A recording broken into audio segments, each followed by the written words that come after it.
মনে চাইছে নামাজ পড়বা না, পড়ো নাই, কেউ বললেও তা মানো নাই। মনে চাইছে নারীদের সাথে আড্ডা দিবা, করছো, কেউ বাধা দিলেও শুনো নাই। আর কত গুনাহ করবা, তোমার আমার চোখের সামনে কত ভালো ভালো তাজা তাজা মানুষগুলো কবরে চলিয়া গেল, তুমি কি বাঁচবা কতদিন তার গ্যারান্টি নাই। এখনো সময় আছে, তওবা করে নাও রে বাবা। গুনার কথা স্মরণ করিয়ে একটু তওবা করো। তোমার আমার গুনার খবর দুনিয়ার কেউ জানে না, জানলে লজ্জায় তোমার সামনে দাঁড়াইতো না, কথাও বলতো না। কিন্তু কেমন দয়ার মালিক, তোমার আমার গুনার খবর জানার পরেও আল্লাহ তাআলার দেওয়া পানি রাগ করিয়া বন্ধ করে দেন নাই। তোমার আমার গুনার কারণে আল্লাহর দেওয়া বাতাস বন্ধ করেন নাই। তোমার আমার গুনাহের কারণে আল্লাহ সূর্যের আলো চাঁদের আলো বন্ধ করেন নাই, খানা বন্ধ করেন নাই, সম্মানের চেয়ার থেকে ফালাইয়া দেন নাই। বরং আমার আল্লাহ কেমন দয়ার মালিক, রাতের গভীরে প্রথম আসমানে কুদরতের নজর দিয়া হাজির হয়ে ডাকেন, ও গুনাহগারেরা, গুনাহ যারা করিয়া ফেলছো, নীরব সময় এখন ওইটা আমি আল্লাহকে একবার আল্লাহ বলিয়া ডাক দাও। আমি আল্লাহ তোমাকে খাঁটি মুসলমানের খাতায় নাম লেখাইয়া বিনা হিসাবে জান্নাতে নেওয়ার প্রতিশ্রুতি দিয়া আমি তোমাকে গুনাহগুলো মুক্ত করে দিব। আমি প্রতিদিন রাতের বেলার গভীরে তোমাকে ডাকতে আসি। ও আল্লাহর বান্দারা, একটু যদি ডাক দিতে পারো ভোর রাত্রে, ও আল্লাহর বান্দা ঘুমাও তো না, মোবাইলটা হাতে নিয়ে শুধু গুনাহের পিছনে সময় লাগাও। আল্লাহর কাছে যদি তওবার মতো তওবা করতে পারো, 2 রাকাত নামাজ পড়িয়া আল্লাহর কাছে তওবা করো। আল্লাহ বলেন 30, 40, 50 বছর যত গুনাহ করেছো, আমি আল্লাহ তোমার জীবনের গুনাহ এক আওয়াজের মধ্যে 1 সেকেন্ডে মাফ করিয়া দিব। তবে সবার কপাল খারাপ না, ভালো না। আবু জাহাল নবীকে 13টা বছর দেখলো, বয়ান শুনলো, একবারের জন্য কালেমা পড়লো না। এই জমিনে আবু জাহালের মতো শক্ত পাথরওয়ালা কিছু অন্তরের মানুষ আছে, হাজারো বয়ান শোনার পরেও দিলটা নরম হবে না, তওবা নসিব হবে না। আবার একদল ওমরের মতো বান্দা জমিনে থাকবে, গুনার পাহাড় নিয়ে ময়দানে ঢুকবেন, ওলামায়ে কেরামের কথা শুই না হঠাৎ মাথা নত করে চোখের পানি ছেড়ে কাঁদবেন আর বলবেন, ও দয়ার মালিক, এই ময়দানে আমার মতো গুনাহগার কেউ নাই, শয়তানের ধোকায় পড়ে গুনাহ করেছি, আয় আল্লাহ আর গুনাহ করব না। গুনার কারণে আমার মা বাবার দোয়া আমার জন্য বন্ধ হয়ে গেল।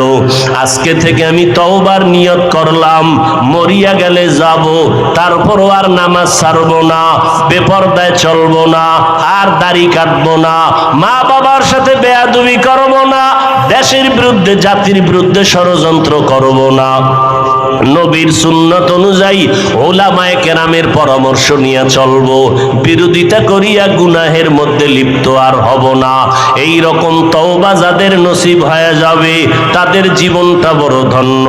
আল্লাহর নবী সাল্লাল্লাহু আলাইহি ওয়া আলিহি ওয়া সাল্লাম, মান আহাব্বা দুনিয়াহু আদাররা বিআখিরাতিহি ওয়া মান আহাব্বা আখিরাতাহু আদাররা বিদুনিয়া ফাআসিরু মা ইয়াবকা আলা মা ইয়াফনা।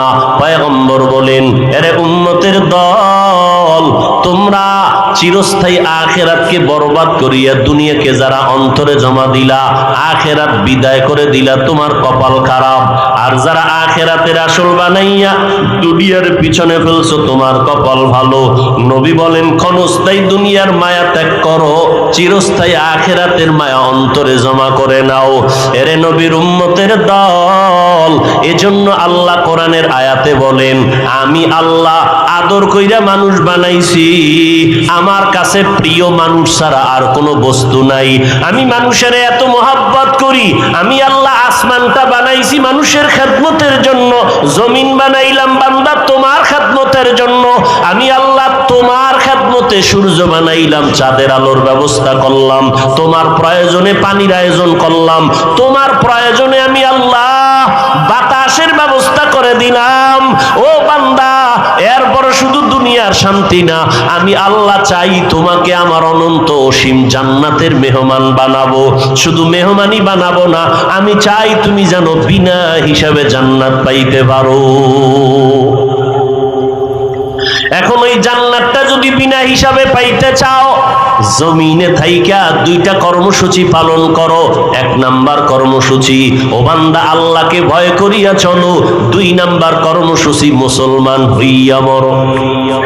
আল্লাহ তাআলা মুমিনকে বলেছেন, ইয়া আইয়ুহাল্লাযীনা আমানুত্তাকুল্লাহা হাক্কা তুকাতিহ ওয়া লা তামুতুন্না ইল্লা ওয়া আনতুম মুসলিমুন।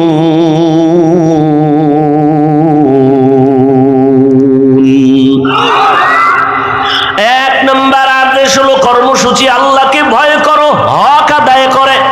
সাহাবায়ে কেরাম পেরেশান হয়ে গেলেন, আল্লাহ যত বড়,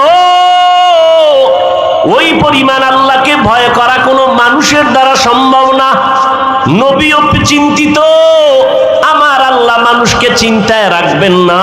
সাথে সাথে জিব্রাইলকে পাঠাইয়া দিলেন, ও জিব্রাইল, আমার নবীরে সান্ত্বনার বাণী শুনায় দাও, ইত্তাকিল্লাহা মাস্তাতাতুম। মানুষ তোমরা আল্লাহর হক আদায় করে ভয় করা লাগবে না, বরং তোমাদের সাধ্যমতো আল্লাহকে ভয় করো। সাহাবায়ে কেরাম আশ্বস্ত হলেন, আল্লাহকে সাধ্যমতো ভয় করা সম্ভব, কিন্তু আল্লাহর হক আদায় করে ভয় করা সম্ভব না। ভয়ের নাম তাকওয়া, ভয়টা থাকে অন্তরে, এই ভয়ের নাম তাকওয়া। যারা আল্লাহকে ভয় করবে তাদের নাম মুত্তাকি। মুত্তাকিনদের ফলাফল হলো বিনা হিসাবে জান্নাত। আর কে